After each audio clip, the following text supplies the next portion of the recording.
Hi, I'm Kalvin Pugh, and this is HIV Connect, a podcast from the International Association of Providers of AIDS Care, or IAPAC, that brings into focus what living with HIV looks like today.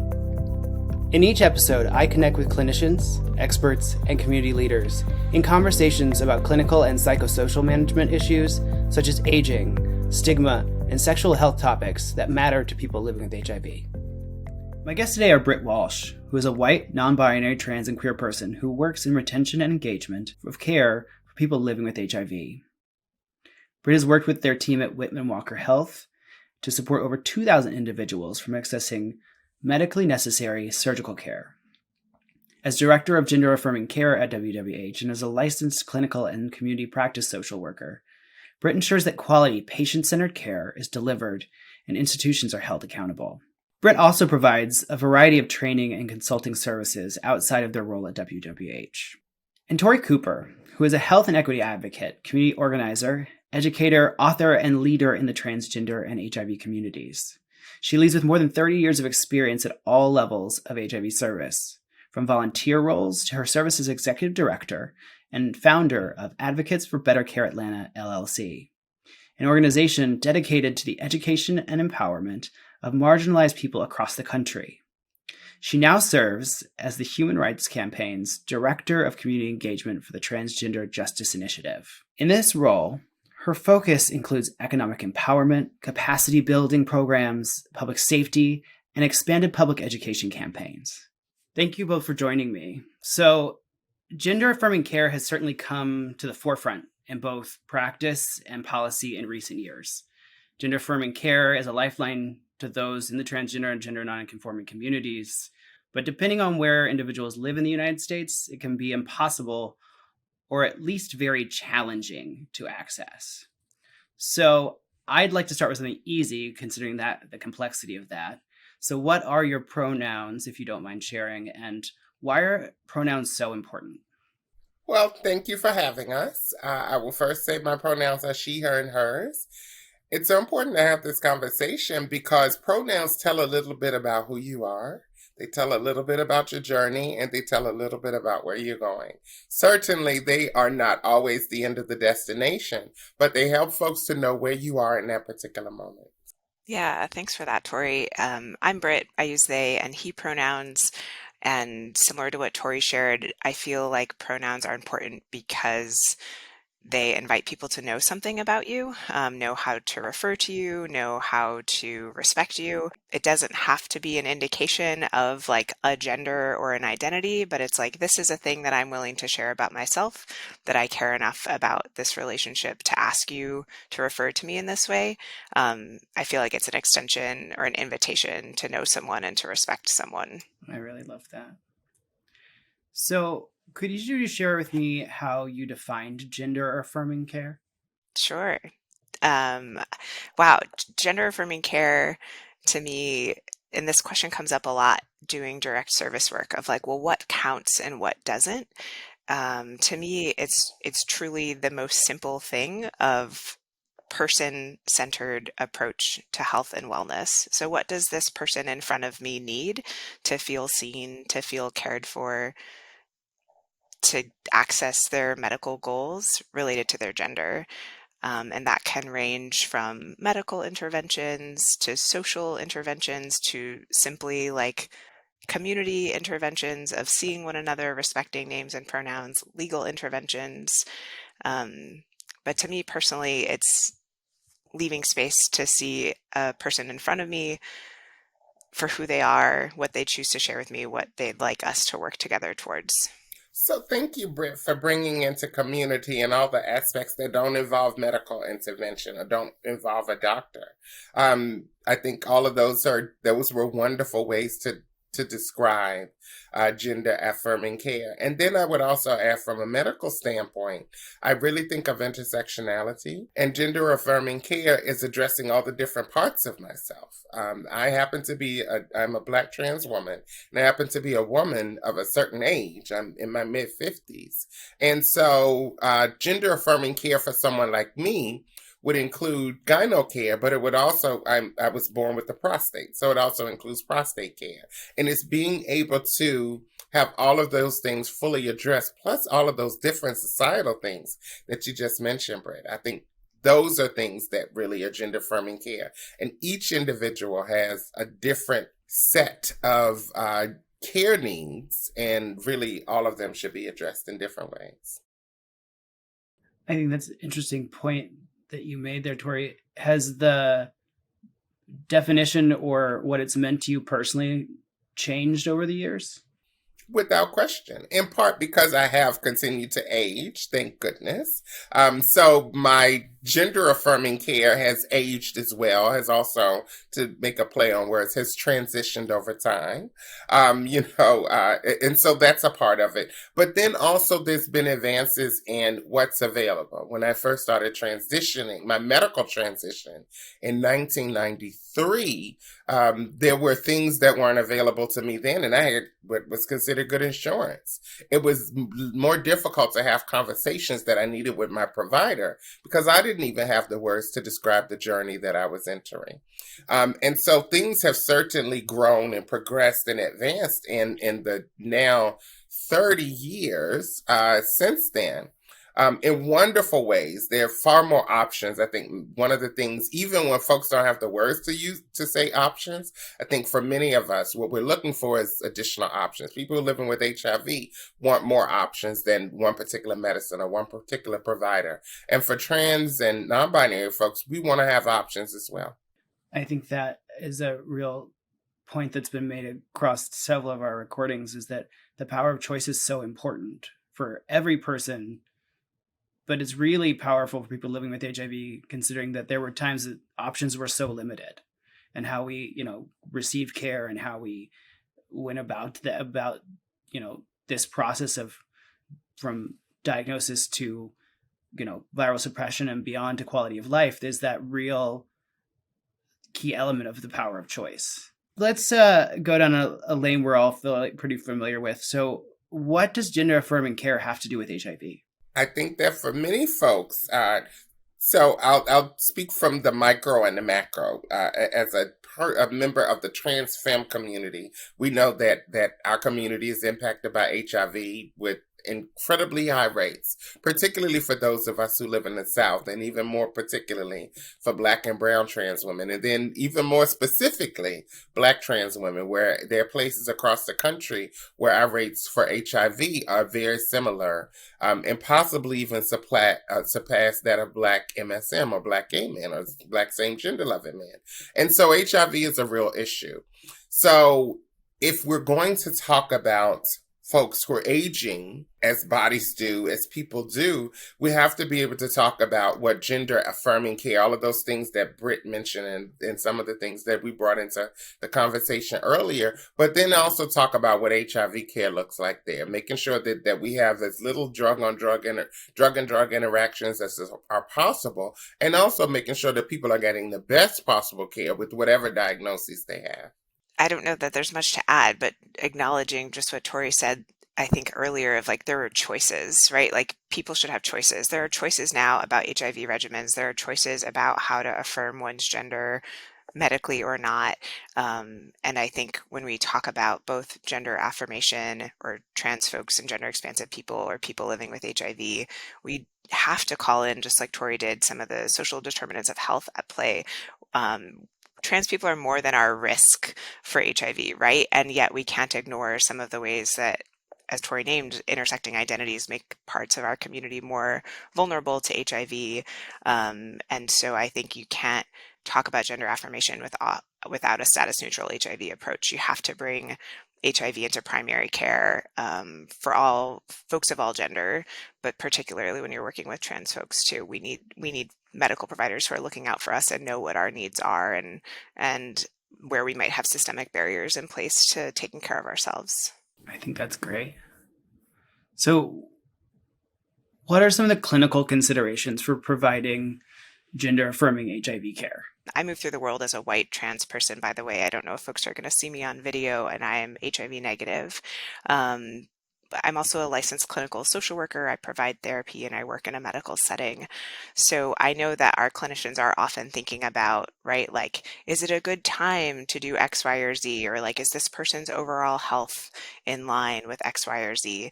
We know that HIV prevention and care, like immediately getting someone on PrEP or starting someone on ARVs as soon as they have a positive diagnosis, have better health outcomes.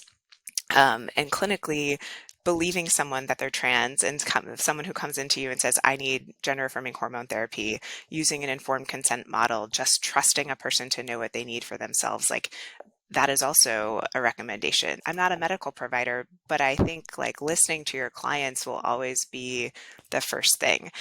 Trusting a person to know what they need for their body, sharing information if you are in an educator or medical provider or mental health provider role, really making sure that you have the up-to-date information and best practices, that you're not being a barrier to the folks you're serving or the folks who are trusting you with their medical care, so that you don't stall, right? There's no reason to make someone go through hoops to start hormone therapy, and there's absolutely no reason to stall on PrEP or ARVs.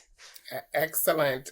Everything that you said, I certainly vouch. And I would also add, so I work with an amazing group of Black women, cis and trans, and non-binary folks on the feminine spectrum. And for about a year and a half, we've been working on this project called Risk to Reasons, where we reframe help people to reframe taking away the word risk and understanding their reasons for HIV prevention. Because when we think of risk, we think about danger. And so if you're a person who falls somewhere on this trans spectrum or non-binary spectrum, many of us don't see ourselves being at risk for HIV.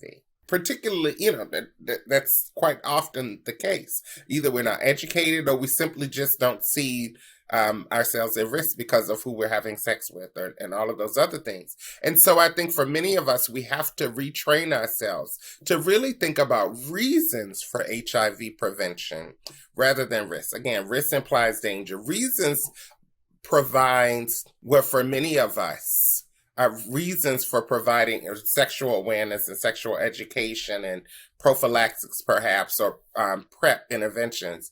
Our reasons could be different because they involve us and they give the control back to us rather than to someone else who determined that we fall in a certain risk category. And so then if you happen to be a person living with HIV, it's also important to understand how powerful treatment can be and how science and people have been proving now for generations. HIV has been around for 40 years in the US, that people have been proving for generations. If you take your medicine and get to and maintain an undetectable viral load, you can't pass HIV along to your sexual partners. But there's a bit of a learning curve that still has to take place. And we have to believe in the medicine, but also believe in the systems that are providing the medicine as well. And for a lot of us who are considered multiply marginalized, that takes some getting used to actually trust systems that have been traditionally anti-trans, anti-Black, anti-brown, anti-non-English, and so on. I think that's really interesting to think about how far we've come, but how much further we have left to go. Yes. Because I don't think any of us attend a conference or a workshop or another Zoom meeting and don't, I know that I walk away so often going, we are so far from where we need to go. Absolutely. And I think with some of the attacks on the trans and the gender nonconforming community in the recent years, that has to weigh as a significant barrier for people.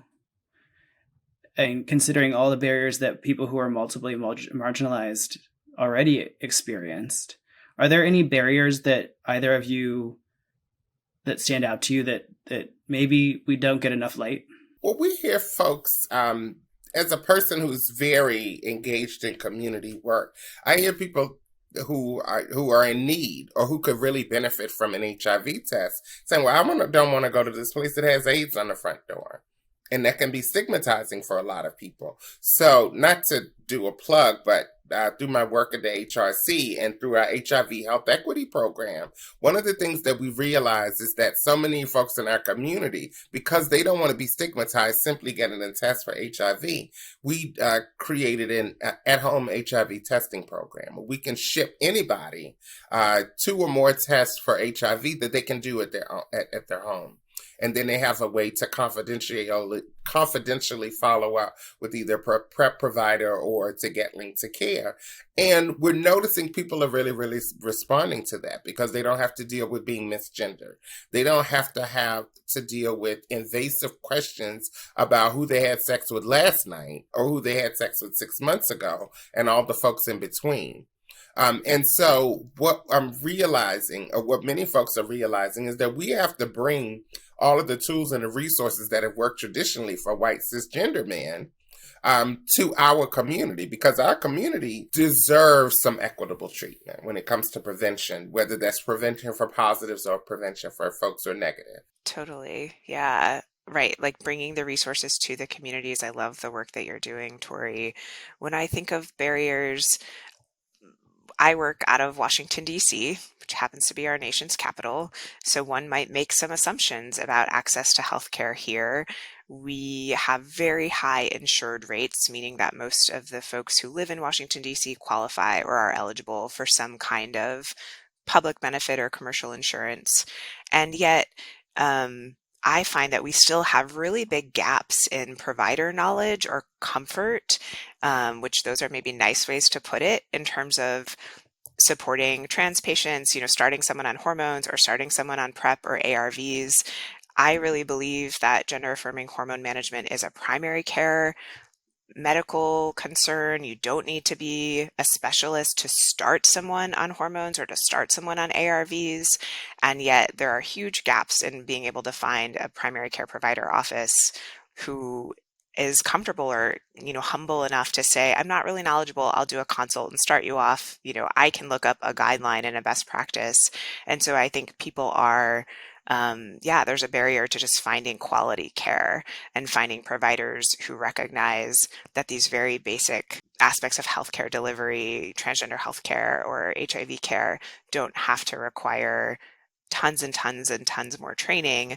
And when I look at it that way, I think that a lot of providers are able to kind of shirk the responsibility of like, oh, well, I'm not an ID doc. Oh, well, I don't know how to follow endocrine society guidelines. And so that feels like a barrier to me, is that people are insured. They're more likely to be insured. Look at the ACA, look at Medicaid expansion where it's happened. People are in some communities do have health insurance. They might be on a state or local Medicaid, but there's still barriers to us finding quality providers. And when you look at surgery care, the barriers are so vast, right? Like folks are on years-long wait lists to try to get into care with reputable surgeons to access medically necessary care. And I know there's a lot of specialty care gaps around the country in rural areas especially, but we're talking like urban areas, these surgeons have 4 year long wait lists. So that feels like a barrier to care as well, of just like requiring people to either take chances with doctors or surgeons who are like, sure, I'll try, but there's no vetting process. And then we've got doctors and surgeons who are like, I don't know how to do this for a trans person or for someone living with HIV, which feels really stigmatizing. May I add that I also think that it's incredibly irresponsible and unethical that private healthcare insurers can push back against medical recommendations from providers.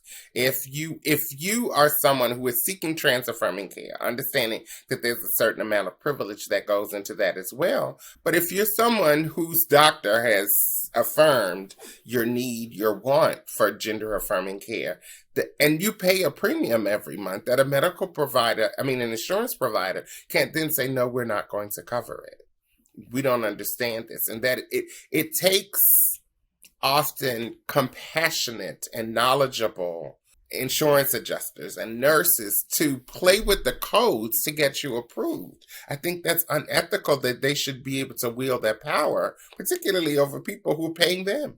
Totally. And also to to folks who are in those fields, that's just another number, not an actual person that's sitting in front of them. I know from working in the clinic how frustrating it was to get, prior auths and things like that. And I can't imagine it's got to be 10 times harder than, getting a prior auth for an HIV med. Just going to say it does require it requires so much advocacy and people who've been there before, or sometimes, right, like this one nurse or like someone with institutional knowledge, you just like hate that please don't leave. I've worked at my health center for 10 years and I've been doing these referrals for 8. And I know that somebody could do my job, but I do think about that of like, well, how far have we gotten because we've staffed for it, and we work with hospitals or institutions where we've tried to hold on to point people to make sure people know what the authorization process, we're all kind of like greasing the wheels, so to speak, to try to get it to go smoother in our nation's capital. So what's it like in the South or in rural communities? I can only imagine. So thank you, Britt, for that. There are also a lot of folks, and I don't think folks who've not had to deal with gender markers, this ever crosses their mind. But for trans folks, again, understanding there's privilege involved with this, who do have our gender markers change, that creates a really weird conflict with insurance providers of insurance services as well, and sometimes with medical communities, in part because there are certain procedures that are typically associated with the M and the F that is on a person's ID, and they're approved up until that marker changes, and suddenly there's a need for those same services. But the insurance provider, because we're just a number, kicks them back and says, well, why would a woman need this screening? Or why would a man need this screening? Just do it. Just to prove it. Why is that an issue? Well, that is certainly a challenge, and one that I appreciate bringing, because those are clearly not things as a cisgendered white dude that I deal with. And as I've known you for the last year, Tori, every time you open your mouth, I learned something. Thank you. So we've talked about some of the challenges, right? Let's talk about like the good side. So what are some of the best practices or innovations that stand out to you when you're thinking about delivering gender-affirming HIV care? I'm like, I don't want to complicate it, right? I do think some of it's already been brought up that, Tori talked about like equipping communities with the resources they need. We talked about informed consent, right? Trusting people to know what they need for their bodies, doing what you can to kind of reduce barriers in the systems of like insurance or gender markers. Something that we said earlier of like patient-centered care, true patient-centered care. It shouldn't be that innovative, right? Like, why is that surprising? But hey, it works. And that's sort of what pursuit of gender-affirming medical care or any medical care should be. It's like, well, what does this person in front of me need? They're unique. They may have different goals. I think those are some of the pieces. I know in certain clinics, there's talk of like, you have a specific PrEP clinic. Let's make it as easy as possible for people to get PrEP. Sometimes in those clinics, it's like, well, can we tack on hormone therapy too? Can we make it like a easy kind of one-stop shop for your PrEP and your hormones? Absolutely. Like, why wouldn't you try to reduce barriers? Why wouldn't you provide transportation or not require 16 lab draws a year to get a prescription that's staying the same? I think some of that stuff I've observed evolve with HIV care as well, of like, people used to be asked to get their labs drawn every 3 months, and now there's not that much that you're going to expect to change if someone's taking their medication. So why can't you just space things out and kind of provide general care as if it's primary care? It doesn't need such close follow-up always, because that feels like gatekeeping. It is gatekeeping. And thank you for that, Britt. And here's something else that I feel has changed. And I've briefly mentioned this. I think that for people who are living with HIV, there's a certain hope that perhaps didn't exist before, in part because of U equals U, because of the work of the Prevention Access Campaign, and a lot of other folks who've really made sure to get the messaging out that science is proven an undetectable viral load means HIV cannot be transmitted.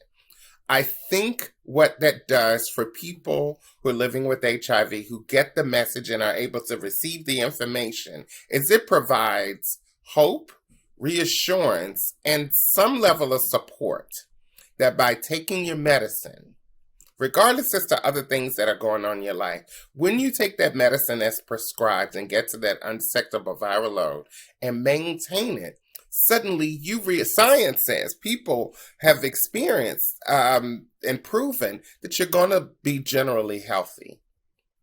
Your sex life is going to improve in part because there's one less thing to worry about, and that's the ability to transmit HIV to sexual partners.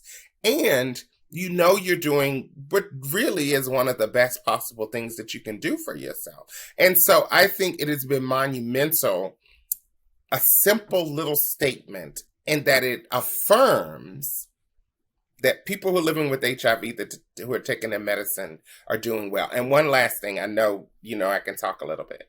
But I am also extremely proud and disappointed at the same time, but this is a moment of pride, that there are more HIV care programs that incorporate housing. A lot of times in my speeches, I talk about how Marsha P. Johnson and Sylvia Rivera created the Star House in 1970 to house transvestites. That was the term they used at the time. And that in the 53 years, I was born in 73, so that's easy math.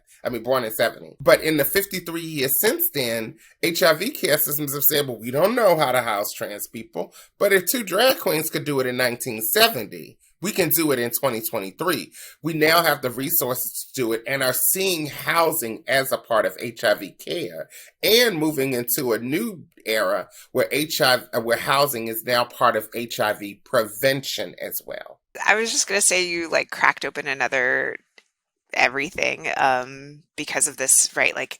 Combining tangible resources. If we're talking about folks that are living at intersections of marginalized identities who maybe could benefit from access to tangible resources like housing.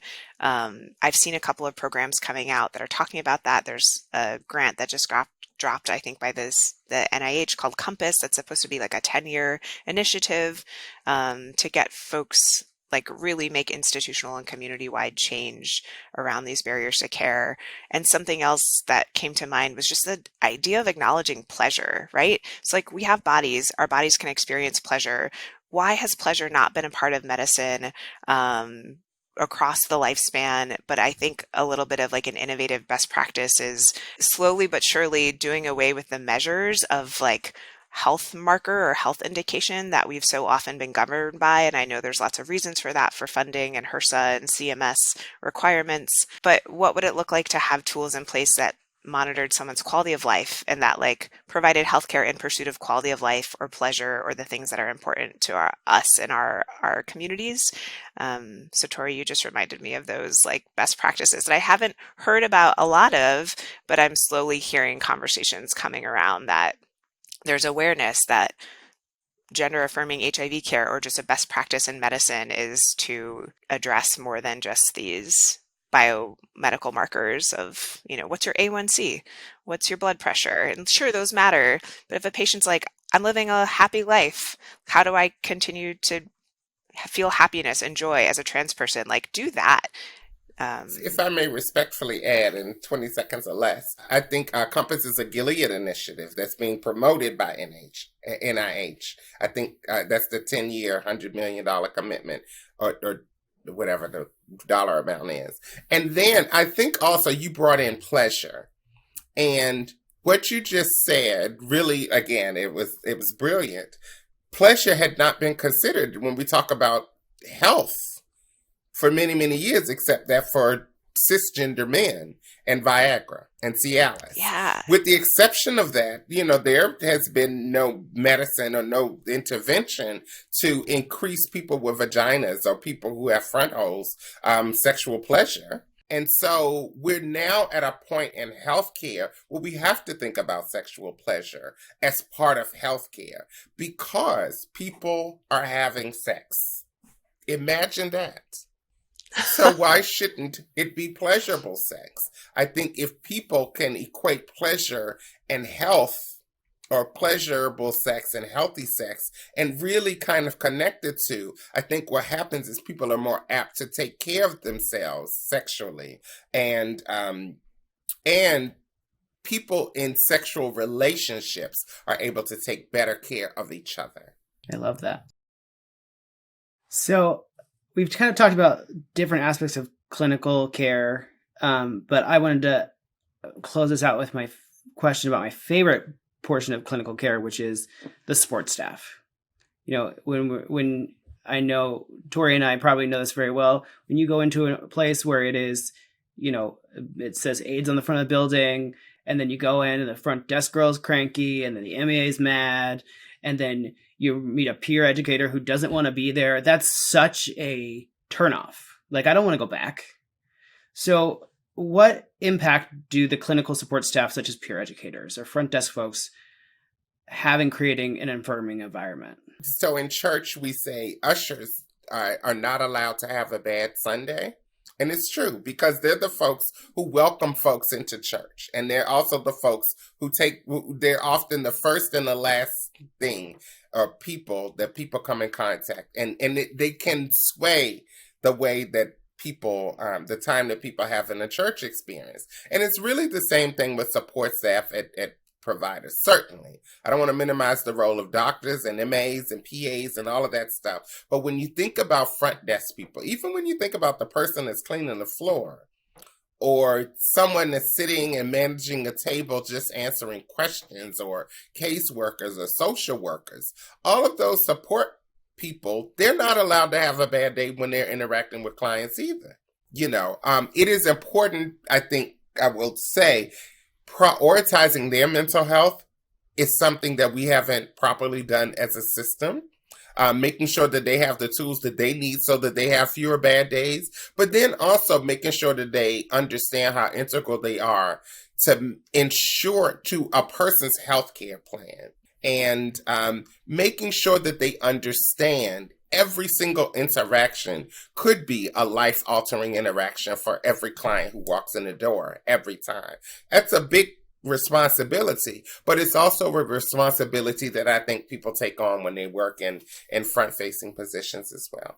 Yeah, I love that because it values everyone's part, which I hope exists. Like, I think that health centers should recognize that, frontline workers don't get paid the salary of medical providers last time I checked. And yet that's who's answering the phone. That's who's greeting folks. I think there's such an opportunity for our clients, ourselves, our communities to see people who look like us or share our identities. I said, as a white person, it doesn't feel very critical to me. I see white people in medicine all the time, but I think it's important to have staff in every range of roles, medical providers and front desk, who mirror and share identities or experiences with the clients, because then you're also not just putting that labor on your peer educators to be like, oh, well, I have a trans person. Shouldn't they talk to you because you're trans? It's like, well, yeah, they might learn a thing or two or connect with me in this way. And not every trans person needs to go through like navigation or something for starting hormones. So if every staff person felt knowledgeable and like had an appropriate amount of training to offer resources, and then like peer educators could also, when it was wanted, I think that makes a difference. I guess I think every role plays a part in creating an affirming environment, but especially where it's like baked into the foundation of care delivery, so that we're using non-gendered language, right? That like everyone's asking pronouns if that's a space where you're able to do that and it's necessary or like appropriate to in that capacity.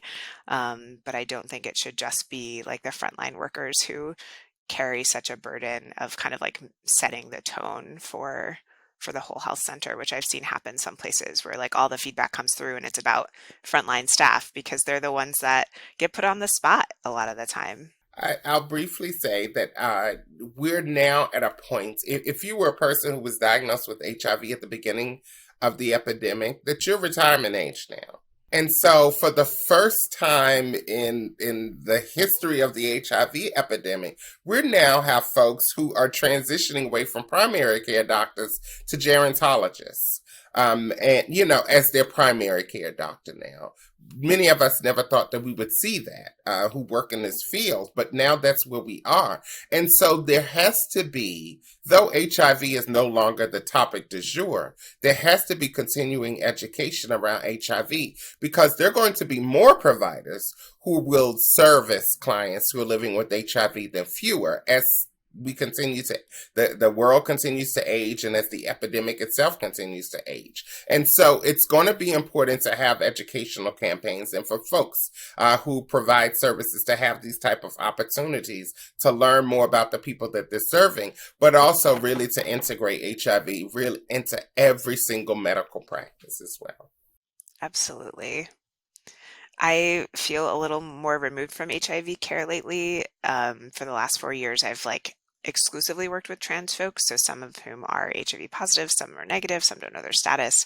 But I used to be more exclusively on the HIV side, and I just love that reminder. It also feels like a call in to me, Tori, of oh yeah, I also want to stay current on what's happening around HIV of all statuses, status neutral HIV approach, because that's what I want in healthcare delivery also. And I want more providers to feel like managing HIV care is normal, including prevention or care on the positive side of things.